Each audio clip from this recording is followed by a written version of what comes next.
political actor here, an American in London, explaining US government to my British friends, as I discover how the UK government works.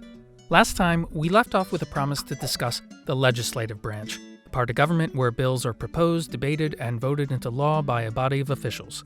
In the UK, the legislative branch is found in Parliament, while in the US, on the federal or national level, the legislature is known as Congress. Both Parliament and Congress are bicameral, meaning they're made up of two legislative bodies, or houses, also sometimes referred to as chambers. The UK legislative branch not only consists of the two houses of Parliament, the House of Commons and the House of Lords, but also, strictly speaking, the Crown, although the monarch no longer dictates laws or intercedes in the administration of government.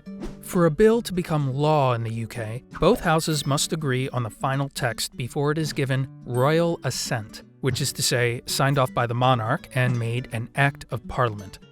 The process of sending the text of a bill back and forth between houses for scrutiny and revision has a pretty charming term of art: ping pong. Bills can originate in either house, but at this point in history, the House of Lords primarily behaves in an advisory and oversight role. The monarch, as head of state, is technically the final arbiter of a proposed bill, but in practice follows the advice of the government. So the majority of legislation and authority is therefore, practically speaking, entrusted to the House of Commons. In the US, the federal legislative branch consists exclusively of Congress, which is made up of the House of Representatives and the Senate, and the public elects members of both chambers. There are 435 members of the House of Representatives, representing 50 states based on population.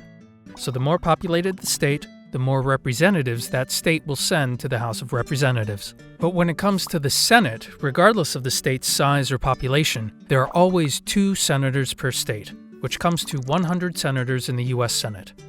As with Parliament's chambers, the 2 houses of Congress must cooperate with each other. But as opposed to Parliament, neither the House of Representatives nor the Senate takes a backseat to the other, so both chambers play leading roles in generating legislation and policy.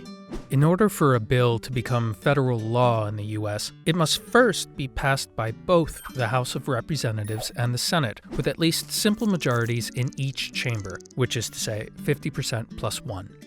It's not unusual for one congressional chamber to pass a bill that is similar but not exactly the same as a bill passed by the other chamber. Under such circumstances, rather than partaking in the sort of ping-pong practiced by Parliament in the UK, in the US, the bill is sent to a conference committee, made up of members of both congressional houses. Once all compromises and adjustments have been approved by members from both chambers, the newly agreed bill is then sent back to both the House of Representatives and the Senate for a new vote. Once any bill has been passed by Congress, it must then be sent to the President to be signed into law, which is one way the power of the legislative branch is balanced by the executive branch.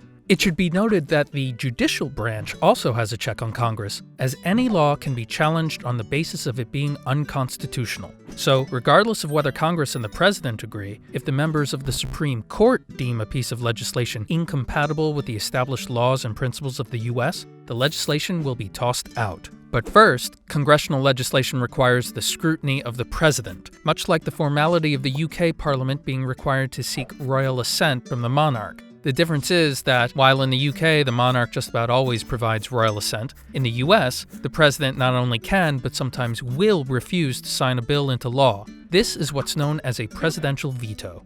And yet, if a bill has been passed by Congress with a 2/3 majority, rather than just a simple majority, the bill will override a presidential veto and will automatically become law without the president's signature.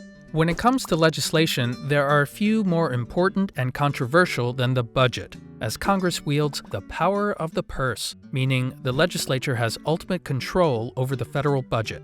This is one of the legislative branch's most significant checks on the executive branch, since it is the executive branch led by the president that actually administers government.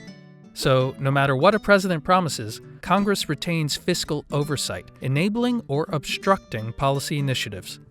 It's often up to Congress to not only make laws, but to establish and fund the agencies the executive branch needs to implement policy.